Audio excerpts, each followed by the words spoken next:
Assalamualaikum. Bismillahirrahmanirrahim. Innal hamdalillah nahmaduhu wa nasta'inuhu wa nastaghfiruh wa na'udzu billahi min shururi anfusina wa min sayyiati a'malina. Man yahdihillahu fala mudilla lahu wa man yudlil fala hadiya lahu. Asyhadu an la ilaha illallah wahdahu la syarika lahu wa asyhadu anna Muhammadan 'abduhu wa rasuluhu alladzi la nabiyya ba'dahu. Amma ba'd. Maka ya ikhwah, mungkin pada pertemuan kali ini, yang mana ini merupakan pertemuan kedua kita terkait pembahasan kitab Syarah Waraqat fi Ushul Fiqh yang disyarah oleh Al-Hafiz Jalaluddin Al-Mahalli. Kita akan ulangi lagi yang telah kita bahas pada pertemuan pertama kemarin, karena mungkin saya sedikit mendapatkan pencerahan ilham sedikit mendapatkan pencerahan untuk menyempurnakan apa-apa yang kita bahas kemarin, atau untuk meralat apa-apa yang kita bahas pada pertemuan pertama. Ya, mungkin sebagai penyempurna, sebagai peralat, sebagai pengokoh pemahaman gitu, karena kita mengulang-ulangnya kan. Ya kira-kira demikianlah maksud dari kita ngulangi pembahasan kita yang kemarin ya pada pertemuan kali ini. Papan tulis kita nggak ada ya? Yang papan tulis biasa di sini kemana? Copot nih.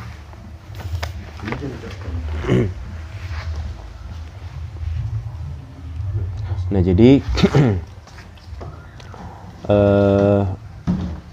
ya kita mulai lagi dari muqaddimah ataupun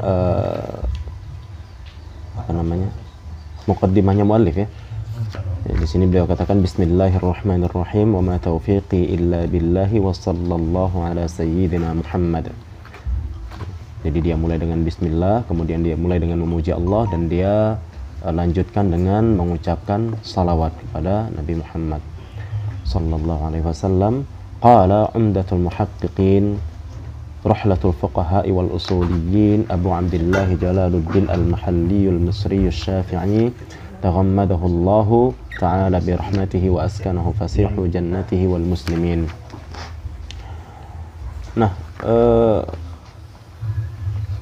ngelihat dari konteksnya, qala umdatul muhaqqiqin, dia telah berkata tetua para muhaqqiq, Ruhlatul Fuqaha'i wal Usuliyin, kiblatnya para fuqaha dan kiblatnya para usuliyun, kan begitu. Ini Abu Abdillah Jalaluddin Al-Mahalli Al-Misri Al-Syafi'i menunjukkan bahwasannya doa tadi ataupun pujian tadi bukan datang dari Al-Mahalli ya, ataupun Imam Jalaluddin. Wallahu a'lam bishawab ya. Karena beliau di sini mengatakan qala umdatul muhaqqiqin, telah berkata umdatul muhaqqiqin, yakni adalah Abu Abdillah Jalaluddin ya, maksudnya telah berkata Imam Jalaluddin.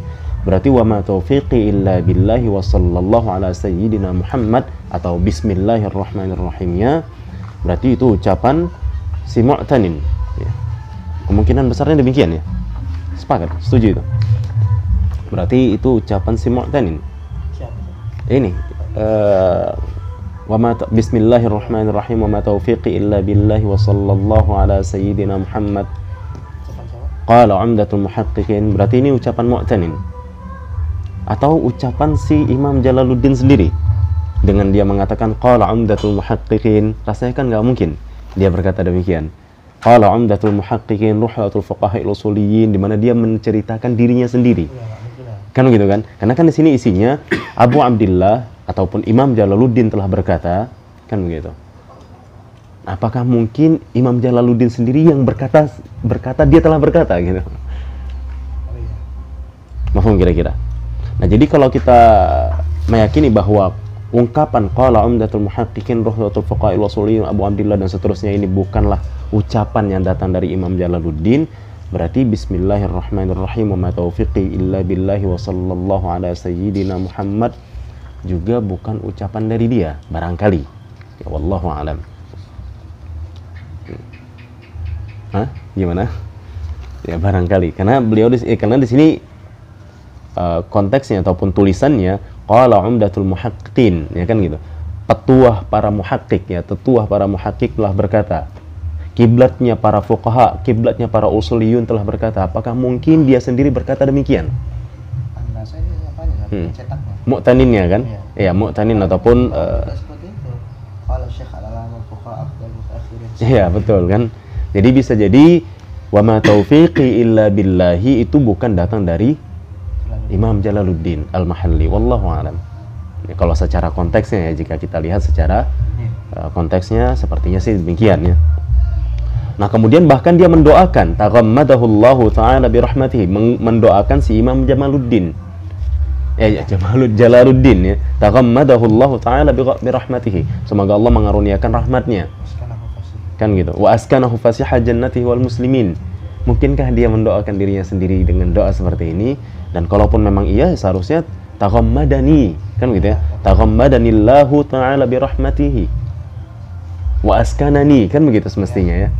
Wallahu a'lam bishawab. Ya, tapi kalau saya pribadi memandang bahwa ini kalam dari, ya, qala Umdatul Muhaqqiqin sampai wa fasiha jannati wal muslimin, ini merupakan kalam dari Mu'tanin, wallahu a'lam. Ya, dan Mu'taninnya di sini adalah Syekh Ahmad Sya'ban, ya. Ya, Ahmad Sya'ban Ahmad. Ada di halaman dalam, ya, Ahmad Sya'ban Ahmad, ya. Syekh Ahmad, ya.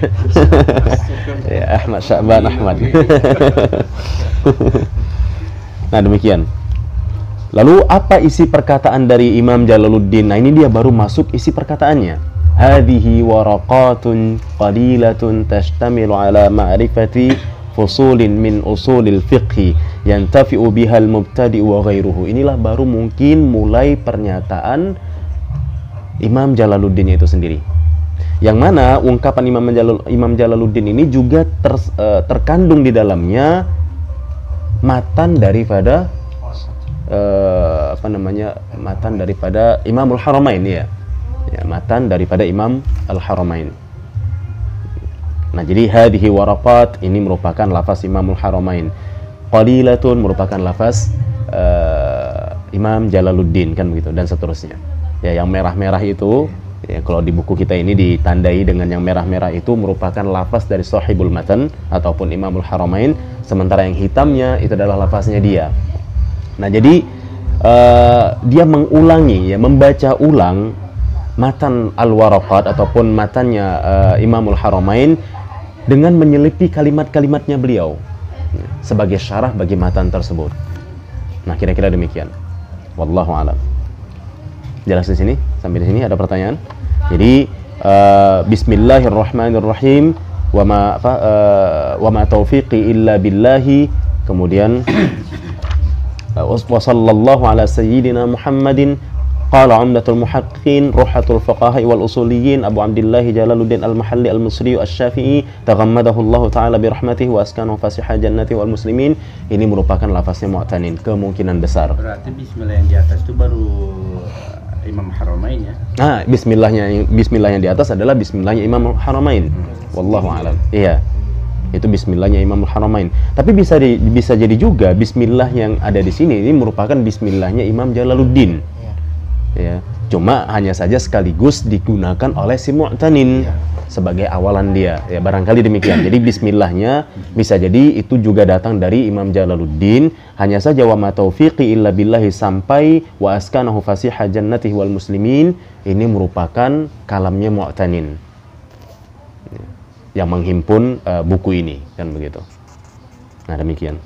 Adapun isi dari perkataan Imam Jalaluddin Al-Mahalli adalah ini dia, dimulai dari sini. Hadhihi waraqatun qalilatun tashtamilu ala ma'rifati fusulin min usulil fiqhi yantafi'u bihal mubtadi'u wa ghairuhu. Nah, di sini si Mu'tanin, ya, sebelum saya terangkan makna dari ibarah tadi. Di sini Mu'tanin memberikan judul judul pada pembahasan ini, ya, ataupun pada pertemuan kita kali ini, itu beliau beri judul dengan makna usulil fiqhi.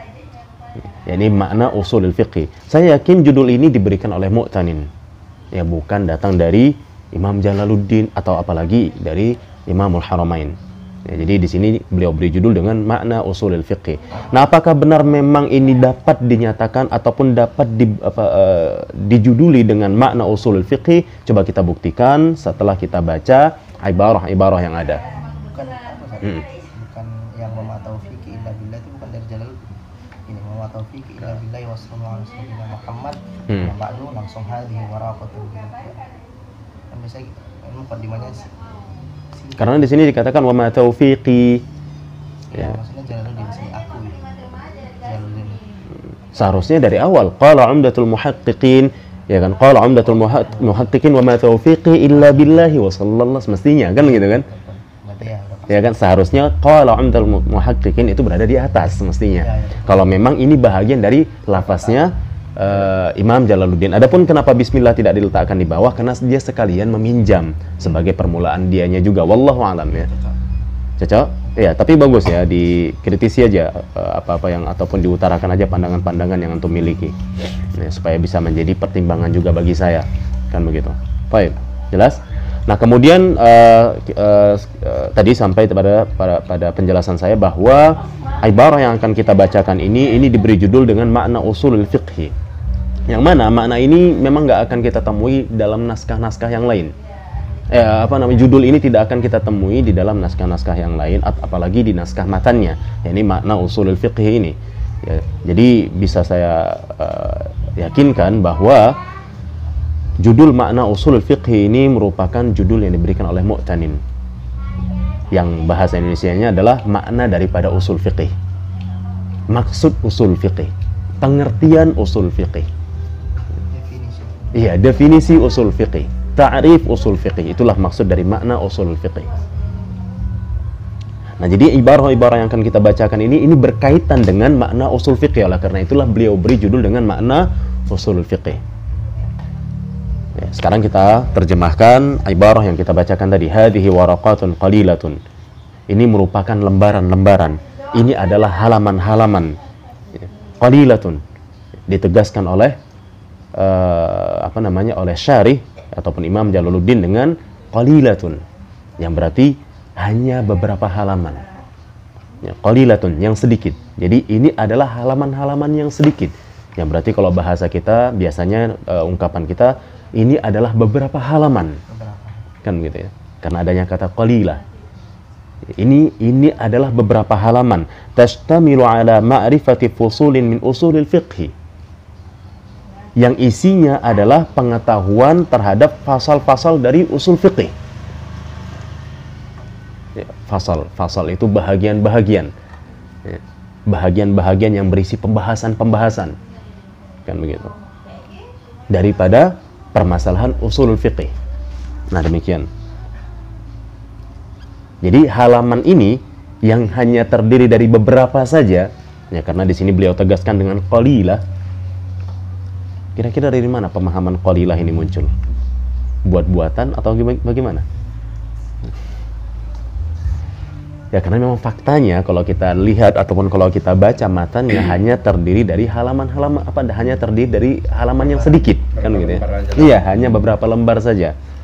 Ya, kemudian juga sebagaimana yang dinyatakan oleh para nuhat bahwa waraqatun, ya, jamak muannas salim itu merupakan jamak qillah.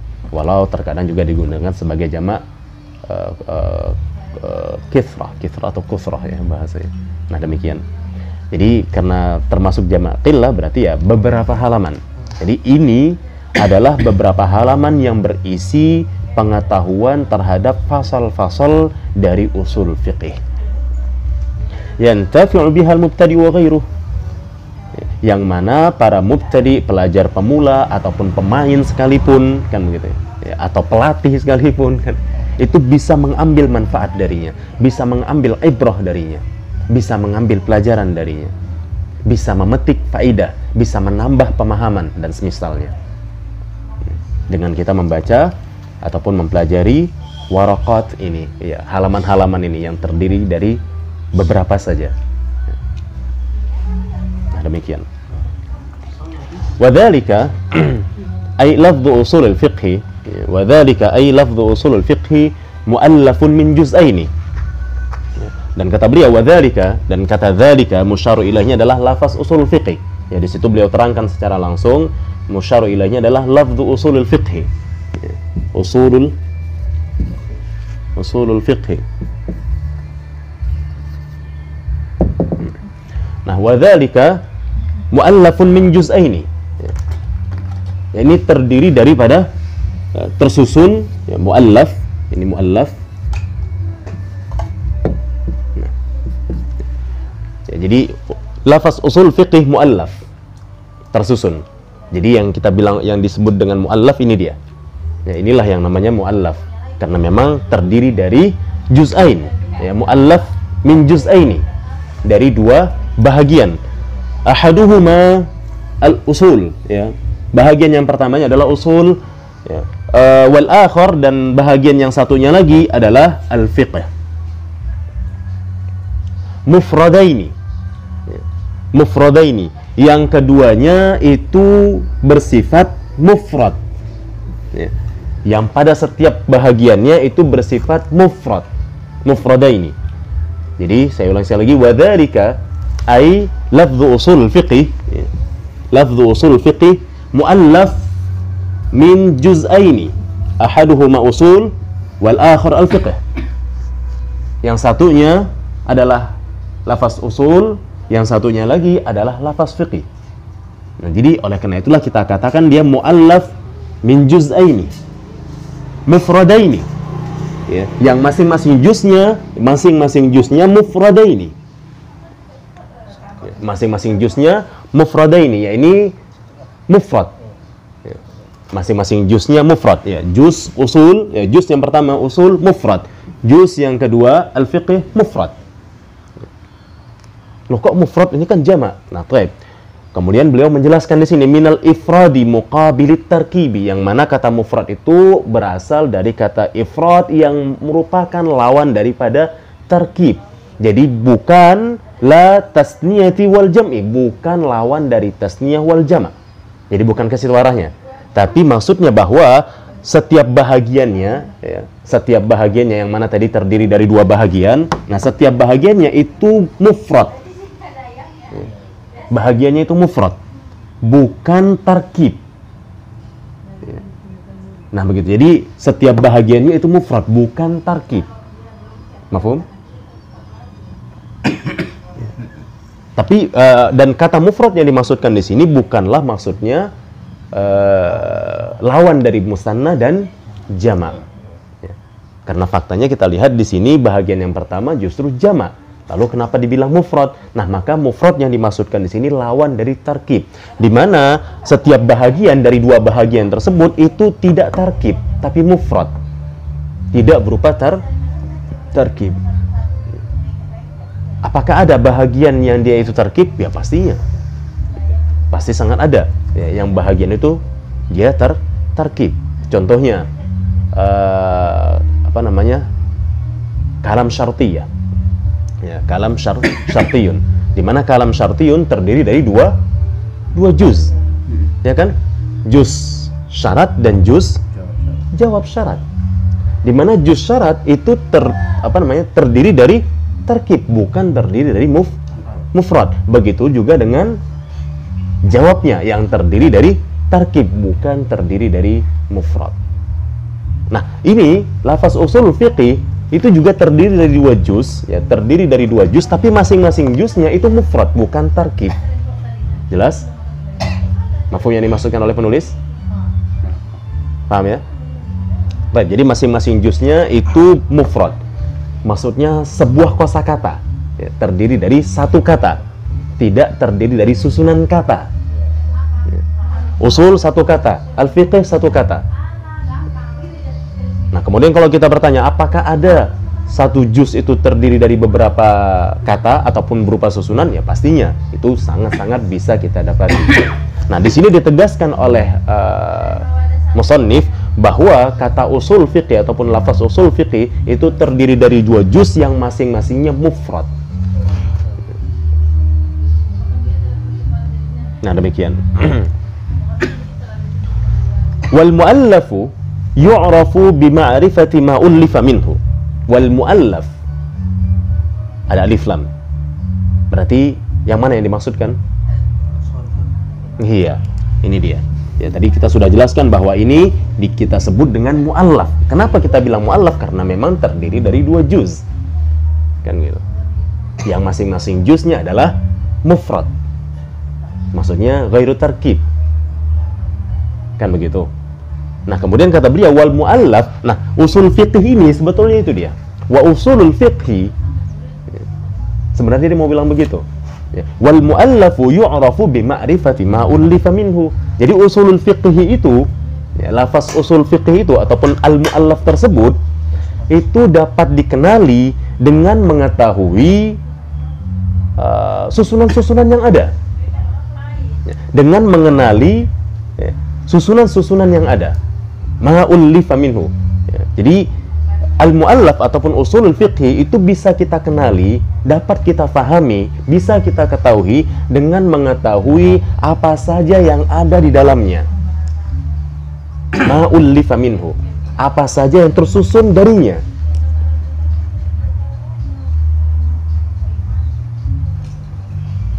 Ya, maksudnya kata-kata apa saja yang ada di dalamnya. Jadi kita bisa mengetahui usulul fiqhi ini ataupun si mu'allaf ini. Ya, kita bisa mengetahui si mu'allaf ini dengan kita mengenali ya setiap komponen yang ada di mu'allaf. Oleh karena itu dia pun mengatakan fal aslu, ya karena kita harus mengenali si mu'allaf, komponen-komponen yang ada di mu'allaf ataupun yang ada di lafaz usul fiqh ini, maka beliau pun langsung menjelaskan kepada kita fal aslu alladhi huwa mufradul juz'il awal, yang mana kata al asl ini merupakan kosakata juz pada juz yang pertama, pada bahagian yang pertama, ma yubna alaihi ghairuh, kata beliau. Nah, jadi beliau jelaskanlah apa itu al-asl, karena kita bisa mengenali mu'allaf dengan kita mengenali ma ullifa minhu, isi yang ada di dalam ta'lif tersebut, isi yang ada di dalam susunan tersebut atau si mu'allaf tadi. Jelas? Baik. Dan definisinya tuh secara bahasa. Definisi, ya memang ya, ini tidak disebutkan secara bahasa ataupun tidak, yang pasti itulah mana asal. Jadi asal itu ma yubna alaihi ghairu. Itulah yang dimaksudkan asal. Ma yubna alaihi ghairu. Dan beliau tidak membagi definisi asal kepada lughah ataupun syarak, nggak ada ya. Oleh karena itu kemarin saya kritisi di grup ya. Nah, jadi fal asal alladhi huwa mufradul juz'il awal. Jadi beliau terangkanlah setelah tadi dia katakan bahwa mu'allaf itu bisa kita kenali dengan kita mengenali komponen-komponen yang ada di mu'allaf tersebut, maka beliau terangkanlah fal asal, yang mana asal adalah mufrad al juz'il awal, ya, yakni kosakata yang berada di juz pertama, ya, yang merupakan bahagian yang pertama.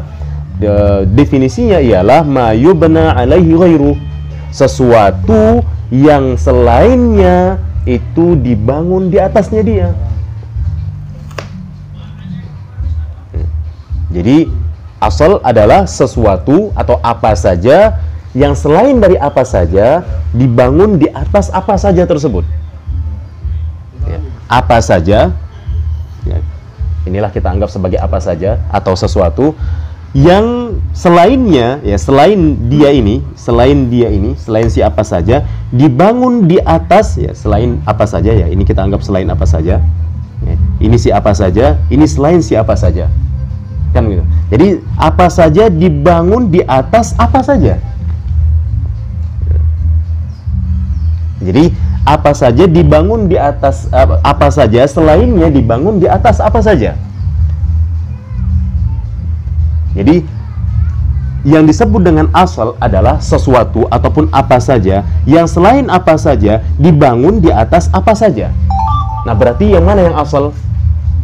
Yang besar, kan gitu ya. Sementara yang kecil adalah selain dari apa saja. Kenapa? Karena selain dari apa saja ini dibangun di atas apa saja, maka itulah asal. Tapi kalau misalkan ya, yang besar ini selain darinya tidak dibangun di atasnya, maka dia bukan asal. Dia bisa dikatakan asal jika seandainya dia punya sesuatu yang dibangun di atasnya. Mahfum? Lebih enak kayaknya dipakai nya ya. Apa saja yang dibangun di atasnya. Iya, iya di atasnya dia kan gitu. Di atas apa saja? Ya, di atas siapa saja tadi kan gitu. Nah, jadi al-asal ma yubna. Ma ini ma apa saja. Ghairuhu ya, selainnya ya, selain si apa saja kan gitu. Ghairuhu maksudnya adalah selain si apa saja dibangun di atas si apa saja. Gitu.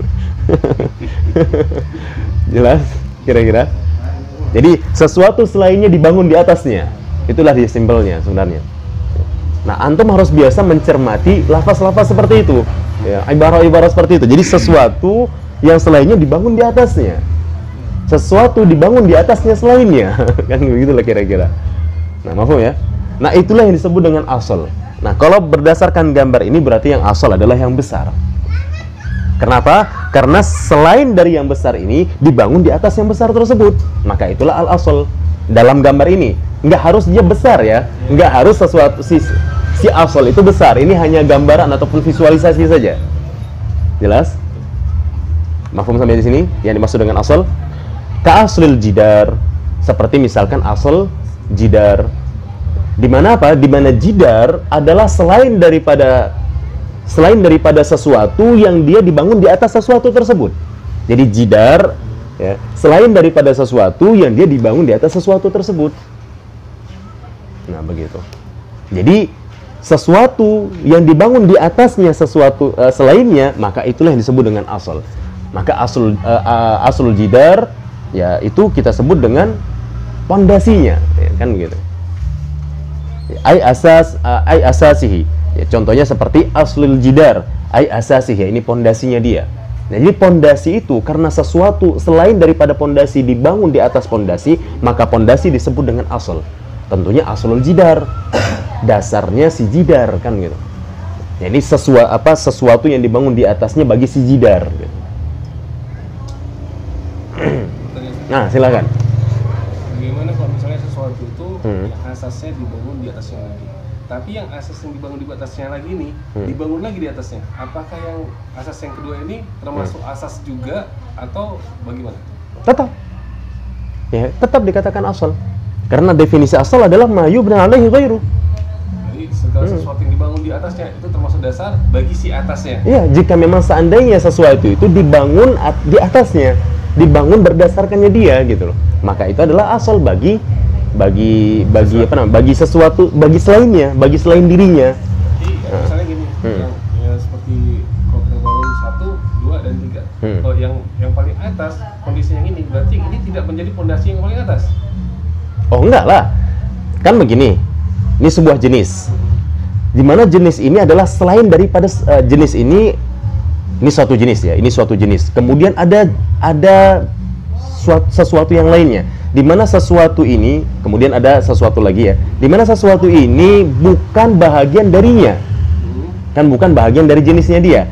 Kemudian sesuatu ini dibangun di atasnya, maka dia pun menjadi asal. Kemudian sesuatu yang lainnya dibangun lagi di atasnya, kan begitu. Maka tetap dialah yang asalnya. Yang mana? Yang paling bawah? Ya, yang paling bawah. Karena apa? Karena yang ini masih sejenis, masih bahagian dari dia, masih selainnya dia. Maka ini tetap asal. Kan gitu kan? Tapi bukan yang nomor 2 itu tadi jadi asalnya dia. Tetap yang paling bawah jadi asalnya dia. Iyalah, tetap yang paling bawah lah jadi asalnya dia. Kenapa? Karena dia tetap dibangun di atas si asal, di atas sesuatu selain dirinya gitu loh. Nah, begitu. Ya, contoh ini. Ya. Ada pondasi. Kemudian di atas pondasi ada susunan batu. Ya. Kemudian jadilah sebuah dinding. Pondasi beserta susunan batu tersebut disebutlah dengan dinding, kan begitu. Sudah? Nah, jadi kan ada pondasi. Kemudian di atas pondasi kan tersusun batu-batu. Nah, tersusunnya batu-batu ini asal bagi si batu-batu tersebut adalah si pondasi. Sementara batu tingkat 2 dengan batu tingkat pertama, ya tidak pula dikatakan batu tingkat pertama merupakan asal bagi batu tingkat kedua. Ya, pokoknya si batu-batu tersebut, susunan-susunan batu tersebut merupakan farak bagi si pondasi, gitu. Maksud Ahmad mungkin gini. Udah sampai di atas, dia bukan bikin lagi apa lagi, koran lagi, dibangun lagi di atasnya. Apa itu asal? Nah, gitu. Ya asal lah. Asal bagi yang di atas. Iya, asal bagi yang di atas tentunya. Jadi Misalkan sesuatu ini dinding, ini pondasi. Kemudian inilah susunan-susunan batu. Kemudian di atas susunan batu ini, selain daripada batu-batu ini, dibangunlah sesuatu lagi, sesuatu selain dirinya di atasnya dia. Maka susunan batu-batu ini merupakan asal bagi sesuatu yang dibangun di atasnya. Contohnya atap, umpama. Maka atap asalnya adalah susunan-susunan batu ini, ya bisa kita katakan demikian. Pondasi yang di bawah merupakan asal bagi si susunan-susunan batu. Maksudnya atap itu tidak bisa dijatuhkan pondasi tetap yang di bawah. Bisa juga kita katakan itu merupakan asal bagi atap, karena kalau seandainya nggak ada dia pun tidak akan terbangun atap, kan gitu. Ya jadi intinya intinya ujung-ujungnya memang semua itu menjadi segala sesuatu yang berada di atasnya. Ya itu itu menjadi walau bisa saja seperti yang kita katakan, bisa saja nanti tingkatan kedua, ya urutan kedua ataupun urutan ketiga itu merupakan asal bagi urutannya di atasnya lagi, kan gitu. Namun tetap saja yang paling bawah, ya yang sesuatu dibangun selainnya dibangun di atas dirinya, nah dirinya itu merupakan asal. Al-Quran Sunnah ya. Nah, itu maksudnya tadi. Kan tadi gitu. pakai kebetulan. Jadi maksudnya gini, berarti fondasi awalnya itu kan tetap Al-Quran dan Sunnah. Kan seperti itu kan. Benar. Al-Quran dan Sunnah. Apakah Quran dan Sunnah asal? Iya, asal. Itu kan. Quran dan Sunnah asal. Nah, tapi itu bukan usul fiqih. Ingat ya, kita masih bahas asal, bukan bahas usul fiqih. Kita baru mendefinisikan asal, sementara judul kita bukan aslun, tapi usulul fiqhi. Enggak cuma satu. Makanya tadi ingat, mu'allaf. Pembahasan kita mu'allaf, bukan juz'un wahid, ya, tapi juz'aini, kan gitu ya. Jadi ingat, benar Quran dan Sunnah adalah asal, kan gitu. Berarti pendapat selain Al-Quran dan Sunnah, misalnya pendapat seorang ulama diletakkan farad di atas Al-Quran dan Sunnah. Pendapat Fatwa. fikihnya mereka, fikih, ya iyalah. Ya fikih itu furu'ul fikih, kan gitu. Iya. Nah, jika ada nanti yang membangun lagi pendapat di atas pendapatnya ulama, berarti itu asalnya tetap bisa dibilang di Al-Quran Sunnah apa pendapat? Gimana? Asalnya Al-Quran dan Sunnah, ya. Baru terjadilah pendapat ulama, ya, gitu muncullah menghasilkanlah pandangan. Ya, pandangan. Nah, nanti ada baru lagi orang pendapat ulama yang lain yang setelahnya berpegang pada pendapat ulama yang ini. Nah, jadi dia nggak melihat lagi si asalnya, nggak tahu dia melihat atau tidak, tapi dia berpegang pada pendapatnya ulama tersebut. Itu bukan furu. Itu bukan furu lagi. Bukan furu itu namanya taklid. Itu bukan furu. Makanya kita ini bukan fiqih. Apa yang kita ketahui, misalkan kita tahu bahwa niat itu wajib bagi wudhu, itu bukan fiqih. Kenapa? Karena kita dapati dari orang lain. Makanya kan nanti dijelaskan di sini seperti yang kemarin kita katakan, fiqih itu adalah apa? Ma'rifatu ahkam syar'iyyah allati tariquhal ijtihad. Sementara tariqahnya kita bukan ijtihad, tariqahnya kita ngambil. Apa bahasa Indonesia simpelnya ataupun bahasa ringan untuk ijtihad? Bahasa Indonesia ringan untuk ijtihad, kerja keras. Nah, kalau sebagaimana yang kita ketahui kan, ya kerja keras. Sementara sebagaimana yang diterangkan oleh penulis Khulasa Usul Fiqih, siapa namanya? Muhammad Hasan itu atau Hasan itu? Muhammad Hasan itu. Muhammad Hasan itu, ya apa kata beliau, bahwa ijtihad itu adalah huwa istifraghul wus'i fi apa namanya? Huwa istifraghul wus'i fi bulughil gharbi, ya kan gitu ya. Jadi huwa istifraghul wus'i fi bulughil gharbi. Itulah ijtihad. Jadi ijtihad itu mencurahkan seluruh kemampuan, mencurahkan segala kemampuan, menghabiskan kemampuan, jeripayah, kan gitu ya. Mencurahkan jeripayah agar nyampe kepada tujuan. Sementara kita kan enggak. Kita kan cuma ngutip. Nah, demikian. Jelas? Baik. Jadi ya itu nggak bisa dibilang furu lah, karena dia cuma minjem kan gitu ya. Cuma minjem, kata fulan wajib, kata fulan sunnah, kata fulan bid'ah kan gitu. Itu bukan fikih kan gitu. Nah demikian. Wallahu a'lam bishawab. Hanya Ustaz, ditanya kan apa hukumnya ini? Hukumnya haram berdasarkan dalilnya berdasarkan perkataan Ibnu Taimiyah gini-gini. Yang jadi perkataan yang dijadikan dalil Ibnu Taimiyah. Asalnya perkataan Ibnu Taimiyah. Itu bukan asalnya. Nggak bisa dia bilang asal. Apa hukumnya haram? Bukan dalil. Apa hukumnya haram? Apa sandarannya? Pernyataan Ibnu Taimiyah. Jadi itu bukan dalil ya. Kalau dalil itu ya dia memang sesuatu yang dibangun di atasnya. Kalau memang dia maksudnya asal, sesuatu yang dibangun di atasnya sesuatu. Ya, kalau memang maksudnya asal kan begitu. Berarti harus mengeluarkan Al-Quran dan Sunnahnya juga untuk mendapatkan dalil tersebut. Kalau memang kita mau menyatakan asal, ya Quran dan Sunnah lah yang kita utarakan kan gitu kan. Kalau memang kita mau mengutarakan asalnya, inilah asal daripada pandanganku, inilah asal daripada jeripayahku, asalnya ini dia kan begitu. Inilah asalnya, inilah buktinya kan begitu kan. Nah itu baru bisa dibilang asal. Tapi kalau misalkan, kenapa kau bilang haram? Oh, Syekh Bin Baz yang bilang, ya berarti itu namanya bukan asal. Itu dia cuma numpang. Gitu ya. Iya, pengekor ya, taklid. Itu bukan asal ya. Itu taklid itu. Baik, demikian. Jadi jangankan asal dibilang furu pun tidak kan. Baik, wallahu a'lam bishawab. Jelas? Ya, pertanyaan yang bagus Mas Ahmad. Nah, jadi itu yang dimaksud dengan asal. Ya, ma yubna alaihi ghairuhu ka aslil jidar ay asasihi wa aslis syajarati, ya, dan seperti asal syajarah, asalnya pohon, dasarnya pohon. Apa itu dasarnya pohon? Tarafiha as-sabiti fil ard, akarnya yang ketanam di bumi, ya. Nah itulah asalnya pohon.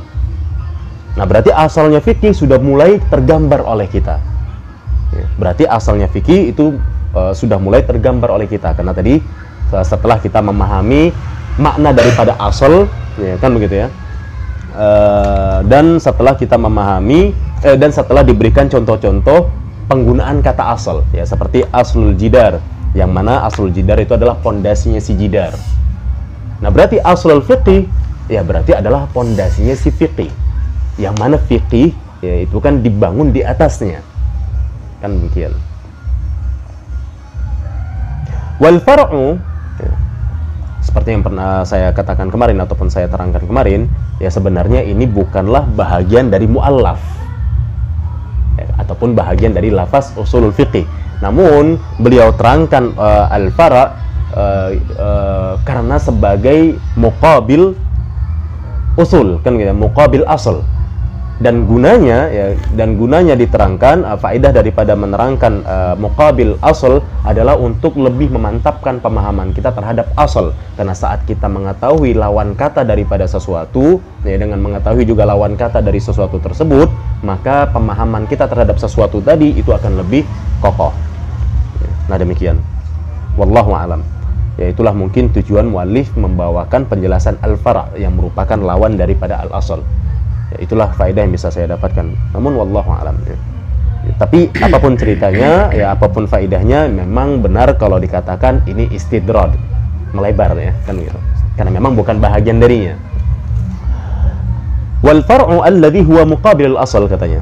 Sementara al-fara', ya, maksudnya ini beliau sedang ingin mendefinisikan al-fara' yang merupakan lawan daripada al-asal, lawan kata al-asal, ma yubna ala ghairih. Ya, ma yubna ala ghairih. Nah inilah yang namanya fara'. Ya ini sesuatu yang dia dibangun di atas selain dia.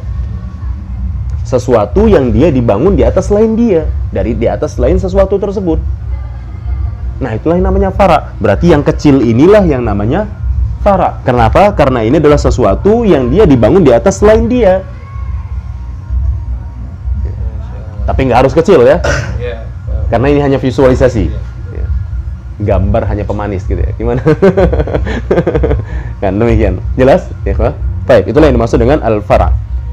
Contohnya seperti apa? Ka furu'is syajarah li asliha, yang merupakan terbangun di atas akarnya. asalnya dia, yaitu akarnya. Jadi cabang itu terbangun di atas akarnya. Wa furu'il fiqhi di usuliha, yang berarti artinya furu'il fiqhi itu terbangun di atas usulnya. Jadi furu'il fiqhi terbangun di atas usulnya. Usulnya fiqih, ya. Ingat, usulnya fiqih. Nah, ini mungkin sedikit mulai bertambah pemahaman kita ataupun pemahaman kita terhadap maksud dari usul fiqih. Karena memang tujuan dari pembahasan pada pertemuan kali ini adalah makna usul fiqih. Nah, sekarang al-fiqihnya, ya, supaya pemahamannya semakin duduk apa yang dimaksud dengan usul fiqih. Setelah kita mengetahui makna usul, maka sekarang kita melanjut kepada makna daripada al-fiqh. Maka beliau katakan al-fiqh alladhi huwal juz'us tsani lahu ma'nan lughawiyyun wa huwal fahmu wa lahu ma'nan syar'iyyun. Nah, jadi berarti dari sini, ya, dari penjelasan beliau dapat kita pahami, nah, untuk fiqh sendiri itu punya dua maksud, punya dua makna. Nah, kata beliau fiqih yang merupakan yang mana kata fiqih ini merupakan bahagian kedua dari muallaf tersebut, ya, dari al-muallaf, kan begitu. Itu punya dua makna. Makna dari sisi bahasa, makna asli, dan makna dari sisi syara'. Makna dari sisi bahasa adalah pemahaman. Itulah makna fiqih. Berarti kalau misalkan kita gabungkan makna dari sisi bahasa dengan kata usul tadi, berarti artinya apa? Sesuatu yang dibangun di atas selainnya, ya, sesuatu yang dibangun di atas selainnya untuk pemahaman, kan begitu berarti, ataupun asal pemahaman, kan gitu ya. Jadi berarti usulul fiqih adalah asal pemahaman. Jika kita gunakan makna fiqih menggunakan makna secara lugawinya. Pemahaman dibangun di atas asal. Nah, jadi pemahaman yang dibangun di atas asal. Ya, jadi pemahaman tadi, hasil dari pemahaman tadi itu dibangun di atas asal. Sementara makna fiqih secara syara' itu ialah ma'rifatul ahkam syar'iyyati allati tariquhal ijtihad, kata beliau. Ya, ini yang namanya fiqih itu merupakan ibarah dari mengetahui hukum-hukum syara', mengetahui ketetapan-ketetapan syariat, mengetahui ketentuan-ketentuan syariat yang jalannya ialah ijtihad, yang jalannya adalah bekerja keras. Jalannya, maksudnya jalannya apa? Tariquha, kembali ke allati sifatnya ma'rifah. Nah, jadi jalan mengetahuinya adalah kerja keras. Ini sebagai ralat juga dan sebagai pemantap dengan apa yang kemarin terkesan saya ragukan maknanya, ya. Tariqu ma'rifatul ahkam syar'iyyah al-ijtihad. Iya, tariqul ma'rifah, ya. Tariqul ma'rifah atau tariqu ma'rifatil ahkam syar'iyyah al-ijtihadu. Jadi jalan mengetahui ketentuan-ketentuan syariat itu adalah ijtihad. Nah, mengetahui hal tersebut, ya, itulah fiqih. Itulah yang namanya fiqih. Jadi yang namanya fiqih adalah mengetahui ketentuan-ketentuan syariat yang pengetahuan tersebut didapatkan dari kerja keras. Ijtihad. Nah, jadi kalau didapatkannya bukan melalui pentelaahan, bukan melalui pentelahan terhadap asal, kan gitu ya. Bukan melalui penelitian secara komprehensif, hanya didapat bahwa ini hukumnya haram, ini hukumnya wajib, dapat dari orang lain ataupun dari bacaan ataupun tulisan yang ada di buku, itu namanya bukan fiqih. Itu namanya apa? Itu namanya taklid. Kan begitu. Jadi yang ada pada kita ini ikhwah, ya, supaya nggak sok pintar juga dan nggak sok ngalim gitu. Maksudnya nggak ngerasa bahwa orang lain aja yang awam, padahal kita ini juga awam, kan gitu. Ya, supaya kita tahu bahwa yang ada pada kita ini bukanlah fiqih. Jadi kalau misalkan kita ingin yang ada pada kita ini fiqih, maka kita harus memenuhi ketentuan-ketentuan halal mustafid. Jadi begitu. Nah, demikian. Hah? Diraih. Payah diraih ya. Harus ada Iya. ikan nafsu. Nah begitulah dia. Nah ada pertanyaan Mas? Berarti Nah. dengan kata lain, walaupun kita udah memahami bahasa Arab, usul fikih dan yang lainnya, belum tentu kita menguasai fikihnya. Kalau sebelum kita beristihad langsung beristimbat kepada Al-Quran dan Sunnah tersebut. Belum tentu. Maksudnya kita memiliki perangkat-perangkat Misalnya tersebut. kita udah memiliki Perangkat-perangkat tadi. perangkatnya tadi. Habis itu kita membaca kitab-kitab ulama. Itu kan belum disebut fikih, masih taklid. Iya. Kalau kita mau meraih fikih yang sebenarnya, Iya. berarti kita Iya. beristihadnya Memunculkan sesuatu yang belum ada sebelumnya. Ya. Ya itulah dia. Misalnya tiba-tiba mau bilang zina. kalau misalnya kita beritiba langsung kepada Al-Quran dan Sunnah, tapi mendapatkan hasil sama dengan ulama yang sebelumnya. Nah itulah nanti yang ditinjau, apakah memang iya bahwa keadaan dia sampai kepada derajat mustafid ataukah bukan, atau sebenarnya dia cuma nyontek, cuma apa bahasa kerennya nyontek, plagiat. Kan gitu. Apakah dia jangan-jangan cuma plagiat, kan gitu. Itulah nanti yang ditinjau. Jadi pemahaman dia ini berdasarkan plagiat atau memang kebetulan sama, kan begitu. Wallahu a'lam bishawab. Nah begitulah dia. Kasusnya seperti Syekh Albani, istihadnya dia itu dia termasuk ke tahap mustahid jadinya. Wallahu a'lam. Makanya disinilah kita butuh pengetahuan terhadap keadaan mustafid. Siapa yang bisa dibilang mustafid? Melalui keilmuan kita nanti itulah kita bisa menilai, bisa memutuskan bahwa seseorang itu mustafid ataukah tidak. Jangan-jangan seseorang itu bukan mustafid. Nah itulah disinilah perlunya kita memahami pelajaran ini, memahami ilmu ini, agar apa? Agar kita tidak terburu-buru menyatakan seseorang itu mujtahid ataupun mustafid.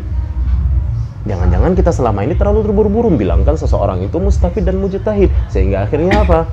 Kita nggak bisa menempatkan mana yang dia sebenarnya ulama atau mana yang ulama jadi-jadian, kan begitu. Nah, satu lagi Ustaz, bagaimana dengan ulama? Saya bukan bilangkan Albani itu bukan mujtahid, bukan ya, hanya saja di situ nanti kita lah intinya. Bagaimana dengan ulama-ulama lainnya yang mereka keulamaannya apa diangkat karena keilmuannya beristihad atau karena memang udah banyak menguasai kitab Ustaz? Ya, itulah nanti yang makanya nanti disinilah nanti akan kita ketahui halal mustafid itu.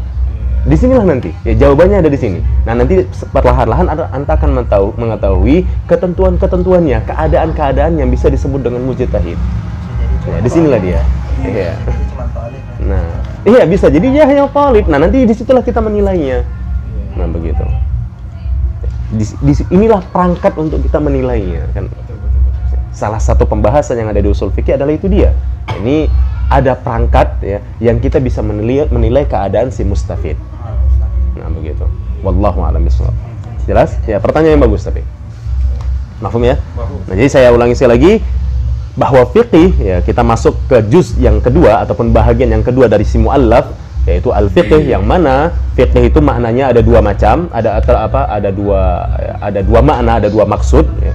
Bisa jadi maksudnya adalah secara bahasa yang maknanya adalah pemahaman, bisa jadi maksudnya adalah secara syara' yang maknanya adalah ma'rifatul ahkam syar'iyyah allati tariquha al-ijtihad, yakni mengetahui hukum-hukum syara' yang jalannya adalah ijtihad ya. Jadi mengetahui hukum-hukum syara' yang jalannya adalah ijtihad. Nah demikian.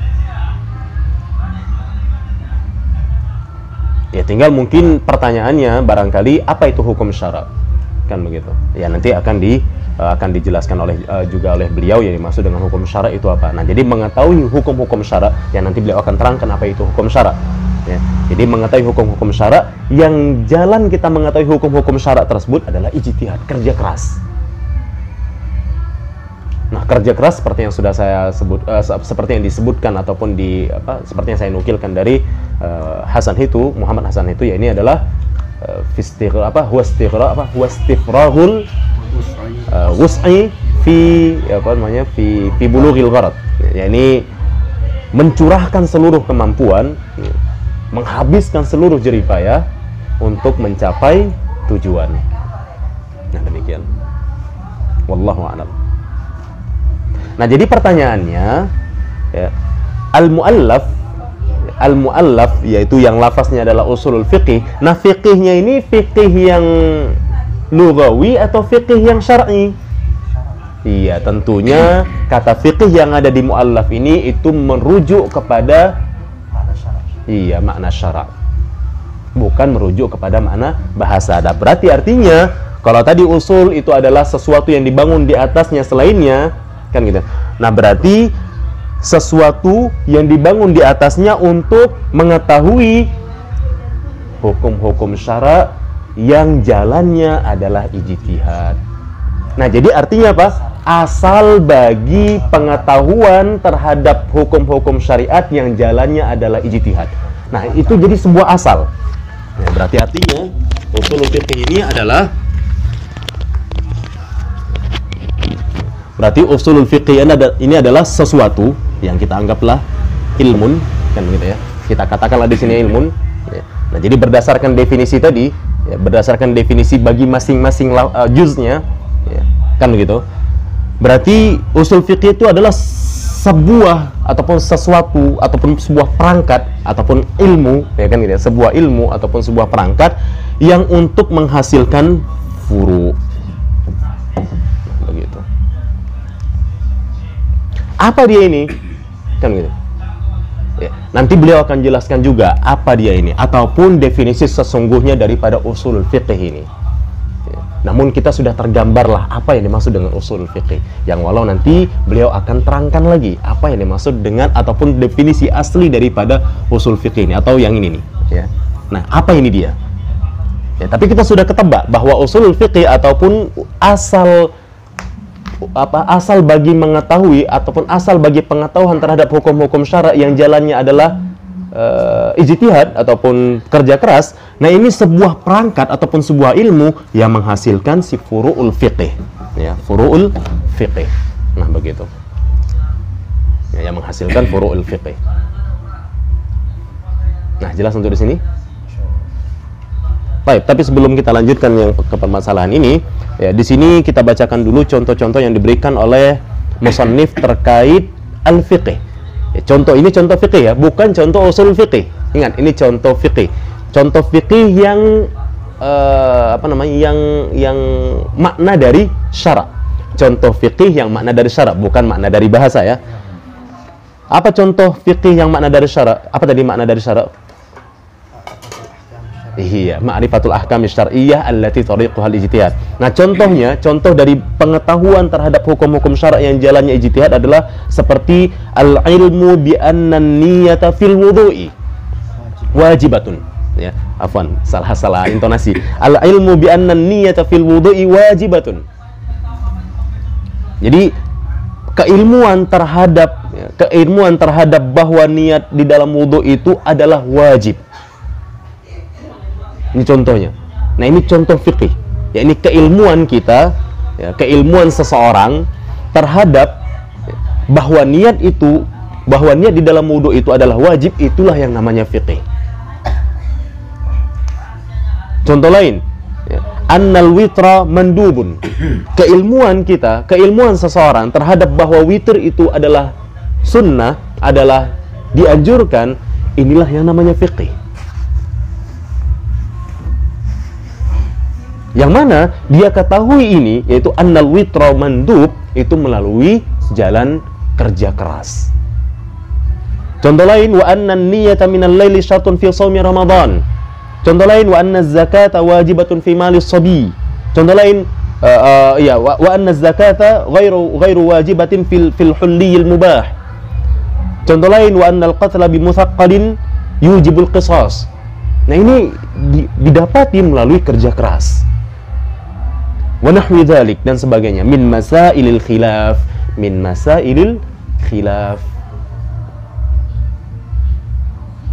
Beda dengan apa? Beda dengan permasalahan qat'i.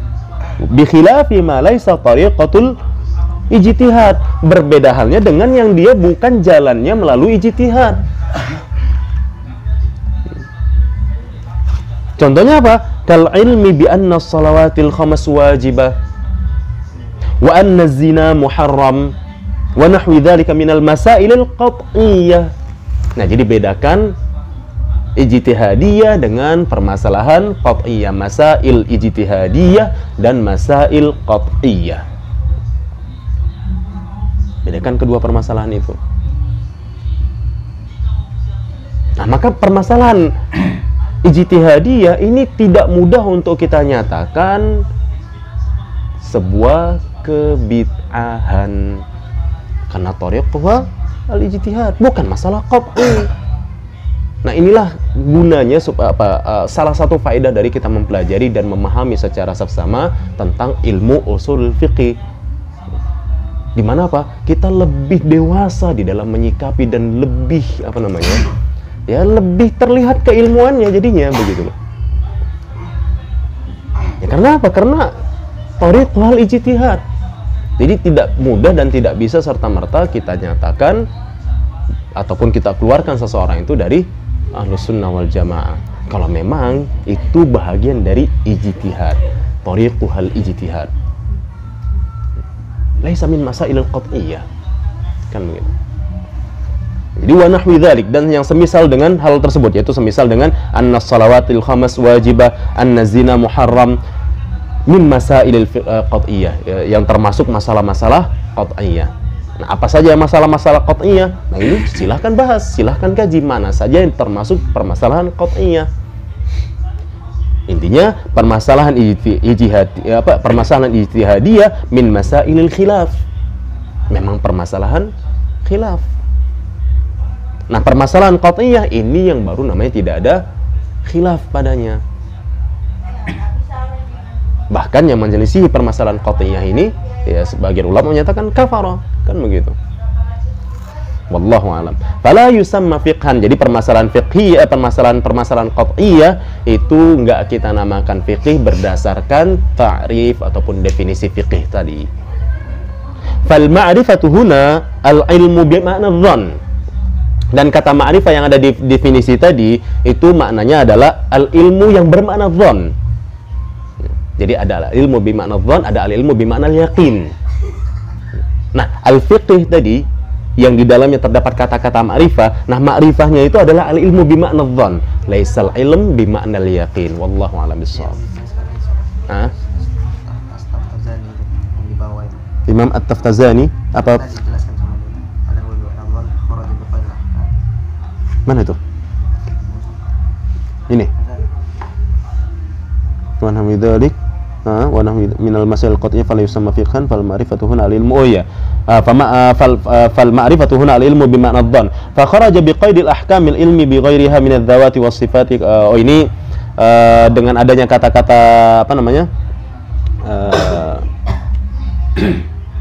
Fa kharaja biqaidil ahkam al-ilmu bi ghairiha. Fa kharaja biqaidil ahkam al-ilmu bi ghairiha.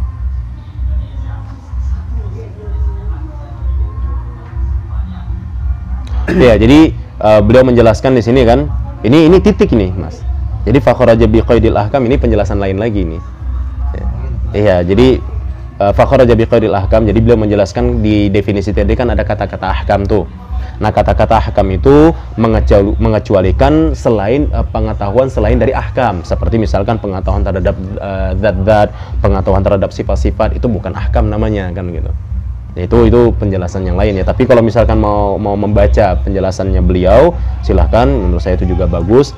Ya, namun tidak bisa kita tidak bisa kita ikutkan ya penjelasannya At-Taftazani ini. Ya karena memang kalau kita ikutkan juga terlalu panjang ya. Ya mungkin bisa saja nanti selepas kita selesai membahas syarahnya Jalaluddin Al-Mahalli, Imam Jalaluddin Al-Mahalli, mungkin kita bisa bahas syarahnya Al-Allamah At-Taftazani ya insyaallah. Nah, demikian. Nah, jelas sampai di sini?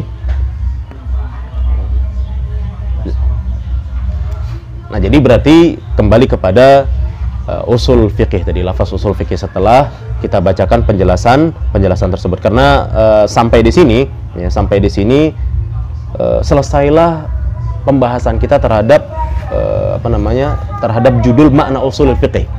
Jadi pembahasan yang berjudul makna usul fiqih ini itu memang sampai di fal ma'rifatu huna al ilmu bi makna dhann. Adapun setelahnya wal ahkamul muradatu fi ma dzukira dan seterusnya, ini masuk judul baru yang diberikan oleh Mu'tanin juga yaitu judul Anwa'ul Hukm.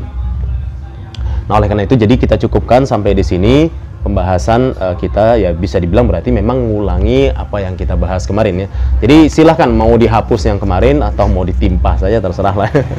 Ya, karena menurut saya ada yang kurang dan juga ada yang perlu diralat apa-apa yang kita katakan kemarin. Bahkan saya sendiri pun mulai merujuk pandangan saya yang sebelum-sebelumnya kepada pemahaman yang baru, karena memang apa-apa yang saya pahami dahulu itu sepertinya ada kesalahan ya dengan dengan kajian yang kita dapatkan pada hari ini ya, demikian. Terus definisi untuk usul fikihnya belum ada sih misalnya. Ada, nanti dia terangkan lagi. Iya. Makanya beliau katakan, maksudnya wal muallaf, sebenarnya si muallaf ini bisa kita kenali dengan bima'rifati ma ullifa minhu. Nah, jadi sebetulnya kita sudah punya gambaran, intinya gambarannya inilah dia. Usul fikih itu inilah dia gambarannya. Ya. Yaitu sebuah ilmun. Namun apa sih sebenarnya rinciannya, definisi definisi rinci daripada ataupun definisi asli pada usul fikih ini? Nah, nanti beliau akan bawakan. Iya, setelah menjadi laqab kan gitu ya. Intinya kan begini, usul fiqih. Nah, jadi definisi aslinya ini dia sebenarnya. Cuma kita belum tahu nih isinya apa ini, uraiannya apa. Tapi kita udah punya gambaran, inilah dia. Sebuah perangkat. Sebuah perangkat untuk menghasilkan furu'ul fiqih. Kan begitu. Nah, demikian. Jadi inilah nanti yang dibahas di dalam halaman-halaman ini. Si al-waraqat ya. Nah, kan begitu. Inilah inti dari munculnya al-waraqat. Ini dia. Ya. Inilah nanti inti dari munculnya al-waraqat. Nah, jadi sekarang pertanyaan saya, judul makna usul fiqih ini apakah termasuk ini dia? Hah? Bukan. Tepat. Seharusnya makna usul wal fiqih. Enggak. Pembahasan kita tadi yang kita bahas tadi, mulai dari hadhihi waraqatun sampai fal ma'rifatu huna al ilmu bi makna dhann, apakah itu ini dia? Apakah yang sedang kita bahas adalah ini? Bukan. Kita masih membahas kalimat ini. Iya, kita belum bahas ini. Kita belum bahas si perangkatnya. Ya, kita belum masuk ke pokok pembahasan berarti intinya. Berarti judul yang tepat itu makna usul wal fiqih. Enggak lah, makna usul fiqih. Enggak, untuk ini tuh, untuk yang ini. Iya, memang iya. Makna usul fiqih. Iya, memang makna usul fiqih. Ya. Jadi makna usul fiqih muallafun yu'rafu bi ma'rifati ma ullifa minhu. Jadi makna usul fiqih itu dapat kita ketahui dengan kita mengetahui setiap juznya. Jadi memang benar, judulnya sudah benar, makna usul fiqih. Ya. Kalau menurut saya pribadi judulnya sudah benar, makna usul fiqih gitu loh. Walau memang kita tahu ini ya, tapi dari sisi mufradain kan gitu, dari sisi setiap kosakatanya. Walau memang nanti dia punya definisi khusus ataupun definisi asli ataupun definisi tersendiri. Nah, inilah definisi tersebut. Ya, setelah menjadi laqab. Nah, inilah dia definisi tersebut, yang mana definisi itu adalah perangkat untuk kita mengetahui untuk menghasilkan furu'ul fiqih. Nah, begitu. Nah, dahulu kan saya pernah bilang bahwa usul fiqih itu bisa jadi berupa Quran. Ternyata usul fiqih itu bukan Quran. Ya, kalau nggak salah saya waktu kita belajar khulasah fi usul fiqih, saya punya pemahaman bahwa isi daripada usul fiqih itu bisa jadi berupa Quran. Ternyata tidak. Ya, usul fiqih bukan Quran. Justru Quran adalah bahan ya, ataupun maudhu ya. Jadi Al-Quran, was sunnah dan semisalnya itu adalah maudhu ya. Dan yang mengikuti keduanya itu adalah maudhu daripada usul fiqih untuk menghasilkan furu'ul fiqih. Nah, begitu. Jadi ini nama ya, ini nama dari perangkat ini kan gitu ya, ini nama dari perangkat ini. Kemudian perangkat ini ya, perangkat ini gunanya untuk mengolah